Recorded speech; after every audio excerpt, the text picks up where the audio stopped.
What if a spoiled billionaire daughter was forced to marry a rural farmer just to save her family business? This is the story of Heiress, a woman who had everything except humility. In a luxurious mansion, the morning felt anything but peaceful. Heiress sat at the dining table, her eyes burning with anger. Her younger sister had just been promoted to a high-ranking executive position, while she was treated like she didn't even exist. "I'm not eating." She slammed her hand down and pushed her plate away. "I won't eat until I become an executive." But no one reacted. Her father, her mother, even her sister continued eating as if she hadn't said a word. That silence hurt more than any insult. Furious, Heiress screamed across the house. But no one cared anymore. Not the family. Not even the maids.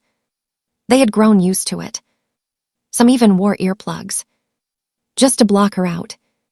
To them, her anger was no longer shocking. It was just noise. Hours later, she sat alone in a cafe, calming herself. But inside, her pride was still burning. So she made a decision. If they wouldn't respect her, she would spend their money. A lot of it. She walked into a luxury dealership and ordered a Lamborghini Revuelto. Then, as if that wasn't enough, she ordered another Rolls-Royce, even though she already owned one. This wasn't about cars. This was revenge. That evening, her parents and younger sister gathered in the living room. The atmosphere was serious. The company was in trouble. The landowner of their biggest shopping mall refused to renew the lease. If they lost it, they would lose millions. Years of work gone. "I've tried negotiating for 3 years," her sister said, "but they keep refusing." Her father sighed. "Try again, offer more." But deep down, they all knew this problem wasn't easy. From the shadows, Heiress had been listening. Finally, a chance to prove herself. "I'll do it." She stepped forward confidently. "I'll get that signature." But no one believed her. Not even a little. Someone with no patience, no experience, and no respect for others. How could she succeed where professionals failed? A few days later, in the meeting room, Heiress sat proudly at the head of the table. Then a woman walked in. Simple clothes, a straw hat, nothing impressive. Heiress frowned. "Go call your boss. I don't talk to underlings." The room went silent. Her family held their heads in disbelief. But the truth, that underling was the landowner.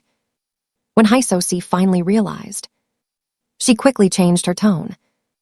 Fake compliments, awkward smiles. "I want to renew the contract." And then, something shocking happened. The landowner said, "All right." Everyone froze. 3 years of failed negotiations, solved in seconds. But there was one condition. A condition no one expected. The landowner stood up, pointed directly at Heiress. "I'll renew the contract if I can marry her." Silence. Complete shock. Heiress exploded. "Are you crazy? I would never marry someone like you." The deal collapsed instantly. After the landowner left, the room felt heavy. It wasn't just about money. It was about loss. Opportunity gone. And for the first time, Heiress felt something unfamiliar. Not anger. Not pride. But the desire to prove herself. Days later, her father discovered the truth. 2 brand new luxury cars, worth hundreds of millions. "You call this a little money?" For the first time, his voice broke with disappointment. "You always let us down." That hit deeper than anything else. The next day, Haisosi drove far away from the city to find the landowner. But what she found wasn't a mansion, no luxury, no glamour, just a simple rural home, surrounded by rice fields. This is where she lives.